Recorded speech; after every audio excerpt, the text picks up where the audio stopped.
May I come in, sir? Yes, Good afternoon, sir. Good afternoon, sir. बेटा Thank you, sir. कहाँ से आए madam आप? Sir मैं विदिशा से हूँ. आप अपना एक ब्रीफ इंट्रोडक्शन दे दें पूरा. यस सर मेरा नाम खुशबू जैन है. मैं गंजवासुदा जिला विदिशा की निवासी हूँ. मैंने अपनी स्कूली शिक्षा government girls higher secondary school से की है. इसके बाद मैंने अपनी बीएससी एसजीएस कॉलेज से की है. इसके बाद मैंने अपनी एलएलबी लाल बहादुर शास्त्री महाविद्यालय से गंजवासुदा से कंप्लीट की है. आपके पेरेंट्स क्या करते हैं, फादर? सर मेरे पापा की डेथ हो गई अभी 1 साल पहले. मेरी माँ बिजनेस करती हैं. और आपके हस्बैंड क्या करते हैं? सर मेरे हस्बैंड कंपनी में मैनेजर हैं, प्राइवेट कंपनी में. गंजवासुदा में? नहीं सर वो हरियाणा में है. तो फिर अगर आप इसमें सिलेक्ट होती हैं, एपीओ बनती हैं, यस सर. तो फिर आप दोनों की मैरिड लाइफ का कैसा रहेगा? वो सर अलग उनकी है? प्राइवेट जॉब है तो वो कंपनीज में शिफ्ट भी कर सकते हैं. जैसे भोपाल वगैरह में कंपनीज हैं तो वो यहाँ पे जॉब करेंगे. तो जहाँ जहाँ आपके ट्रांसफर होंगे वहाँ वो शिफ्ट होंगे? नहीं सर जैसे वहाँ के आसपास के एरिया में जो कंपनीज वगैरह हैं, जैसे अगर इंदौर में होता है तो यहाँ के आसपास भी कंपनीज हैं, उस हिसाब से सर. तो इतना इजी अवेलेबल है जॉब? सर मतलब उनको एक्सपीरियंस है थोड़ा, तो थोड़ा मतलब सैलरी वगैरह का वेरिएशन होगा, पर जहाँ तक उनका तो क्या एक्सपीरियंस है. क्यों आप आना चाह रही हैं इस फील्ड में? सर ताकि मैं फाइनेंशियली इंडिपेंडेंट हो पाऊँ. एक मतलब जो मैं एक छोटे शहर से बिलोंग करती हूँ गंजवासुदा से, तो वहाँ की लड़कियों के लिए एक मतलब सेट कर पाऊँ कि आगे एजुकेशन वगैरह के लिए. आपका 2 साल की प्रैक्टिस है. Yes sir. सीनियर है आपके कोई? सर एक्चुअली मैंने प्रैक्टिस कम कर पाई है क्योंकि उसके बाद कोरोना आ गया था. जैसे मैंने रजिस्ट्रेशन कराया, थोड़ा बहुत काम ही देखा है सीनियर के अंडर में. कोई ट्रायल चलाई, कंडक्ट किया आपने? सर पर्सनली नहीं कर पाई. क्रिमिनल में, सिविल में कुछ नहीं? No sir. कोई अच्छा कोर्ट का एक्सपीरियंस नहीं है आपको? Yes sir. अच्छा खुशबू ये बताएं, जी सर. एक 10 साल का बच्चा है, जी सर. वो अगर किसी का मर्डर कर देता है यस सर. तो क्या होगा इस 10 साल के बच्चे के साथ? सर अगर वो सोच सकता था कि जो वो कार्य कर रहा है उसका रिजल्ट क्या होगा तो उसको पनिश किया जा सकता है. कौन से सेक्शन को रिलेट करोगे? सर 83 में इसका बताया गया है आईपीसी. 83 में मैक्सिमम एप्लीकेबल होती है. Yes sir. कौन सी मैक्सिमम है और उसका मतलब क्या है?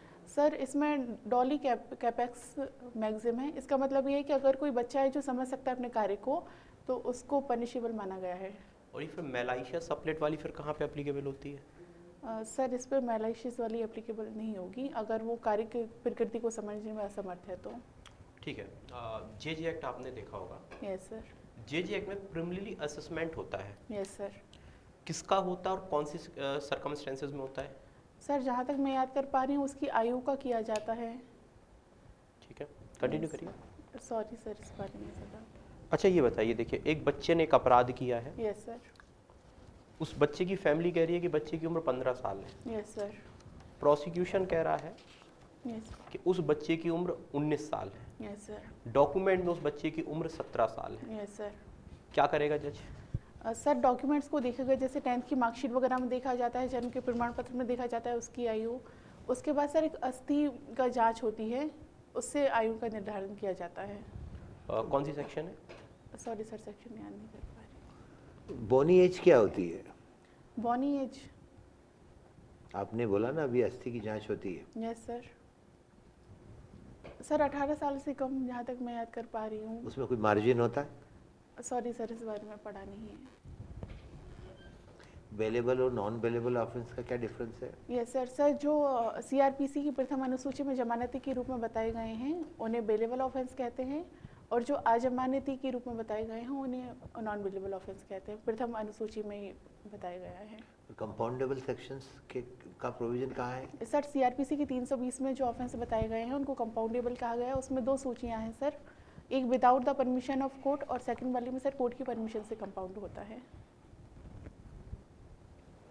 अच्छा आप गंज बसौदा से बिलोंग जी करते सर. हो, ठीक है.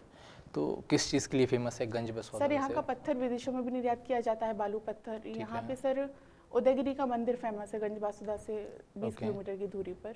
और क्लाइमेट बेसिस पे भी कुछ सर फेमस यहाँ है? गर्मी बहुत ज़्यादा पड़ती है. ओके. कौन सी रिवर है वहाँ पर? सर बेतवा नदी है वहाँ पे. कहाँ से निकली बेतवा? सर बेतवा रायसन के कुमरा गांव से निकली है. कि भदभदा भोपाल? नहीं सर कुमरा गांव रायसन से. अच्छा आपका स्कूलिंग कॉलेज है लाल बहादुर शास्त्री, यस है ना? Sir, yes sir. तो आप लाल बहादुर शास्त्री के बारे में क्या जानते हो, इसके अलावा कि वो भारत के प्रधानमंत्री रहे, इसके अलावा और क्या जानते हो आप बताओ। Yes sir. सर वो बहुत ही छोटे कद काठी के व्यक्ति ऐसे माने जाते थे और बहुत पढ़े लिखे थे। उन्होंने बुक्स वगैरह भी लिखी हैं, उनके ऊपर भी बहुत सारी बुक्स लिखी गई हैं।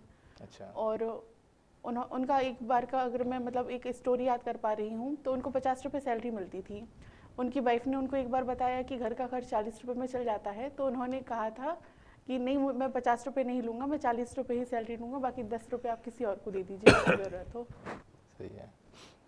अच्छा, तो अभी जैसे करंट में फार्म इशू चल रहा है, यस ठीक है, सर। तो उस पे आपका क्या स्टैंड है कि एमएसपी को जैसे वो लोग बोल रहे हैं लीगल करने के लिए, यस सर।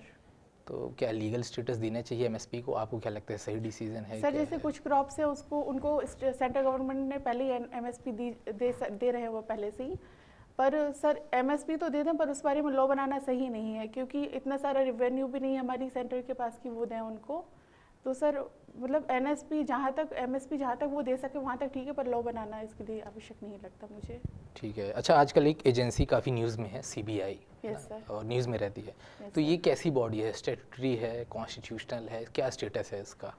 सर ये स्टेटरी बॉडी है जहाँ तक मैं याद कर पा रही हूँ, क्योंकि कॉन्स्टिट्यूशन के बारे में जहाँ तक मुझे याद है इसके बारे में मैंने पढ़ा नहीं है, और सेंट्रल की है। आपने कहा स्टैट्यूटरी बॉडी है, Yes, तो sir. किस स्टैट्यूट के थ्रू ये आई है, बता पाएंगे आप? सॉरी सर, अभी रिकॉल नहीं कर पा रही हूँ। ठीक। अच्छा ये बताइए जी कि एक आप हाईवे से जा रहे हो, यस सर। आपको एक हिरण मरी हुई दिखती है, यस सर। हिरण मर चुकी है, Yes, और sir. आपको पुरानी या तो एनिमल्स के जो अवशेष होते हैं उनको संग्रह करने का बड़ा शौक है। Yes sir. आप उसके सींग उठा लेते हो यस सर। और अपनी कार में रख के चले जाते हो। Yes sir. क्या आपने कोई अपराध किया? यस सर, अगर वो मरा हुआ है और मैंने जो अथॉरिटी जिसको मुझे इन्फॉर्मेशन देनी चाहिए थी मैंने उनको इन्फॉर्म नहीं किया और मैंने उसको पार्ट्स को उठा लिया, तो ये डोमेस्टिक ये वाइल्ड लाइफ के अगेंस्ट ऑफेंस होगा। कौन सी सेक्शन लग सकती है? सॉरी सर, सेक्शन ध्यान नहीं कर पा रही हूँ। अच्छा, वाइल्ड लाइफ प्रोटेक्शन एक्ट है, यस सर। इस एक्ट को लाने के पीछे मेन ऑब्जेक्ट क्या है? Yes sir. Sir wild life को प्रोटेक्ट करना, बहुत सारे जंगल वगैरह जैसे वन वगैरह काटे जा रहे थे उनको प्रोटेक्ट करना, उनके लिए प्रॉपर अथॉरिटी बनाना कि कौन वन वगैरह घोषित कर सकेगा। उसके लिए सर इसका अभी सेंट्रल गवर्नमेंट का अभी मतलब सुप्रीम कोर्ट का ऑर्डर आया है। पहले सेंट्रल गवर्नमेंट ने जो वन की डेफिनेशन थी उसको बहुत छोटा कर दिया था, जिसको सिर्फ सेंट्रल गवर्नमेंट मतलब नोटिफाई करे सिर्फ वही एरिया आता था, पर अभी जो मतलब जहाँ पे बहुत ज़्यादा वन है उस क्षेत्र को भी इसमें रखा गया है जहाँ पे बहुत ज़्यादा पेड़ पौधे हैं। अच्छा देखिए, दो शब्द हैं, यस ठीक है, नेशनल पार्क, यस सर। एक wild life sanctuary. Yes sir. दोनों शब्दों को इस एक्ट में यूज किया गया है, यस सर। अंतर क्या है दोनों में? सॉरी सर, अभी रिकॉल नहीं कर पाऊँ। अच्छा, आपने एक चीज़ ये मेंशन करी कि फॉरेस्ट को प्रोटेक्ट करने के लिए वाइल्ड लाइफ प्रोटेक्शन एक्ट लाया गया है ना? Yes sir. तो अपने पास तो ऑलरेडी फॉरेस्ट एक्ट था, यस सर। तो फिर ये लाने की क्यों ज़रूरत पड़ी? सर इस बारे में भी जाके पढ़ती हूँ मैं, सॉरी सर। ठीक है सर, और कुछ? बस ठीक है। ठीक है, okay, thank you sir. Thank you.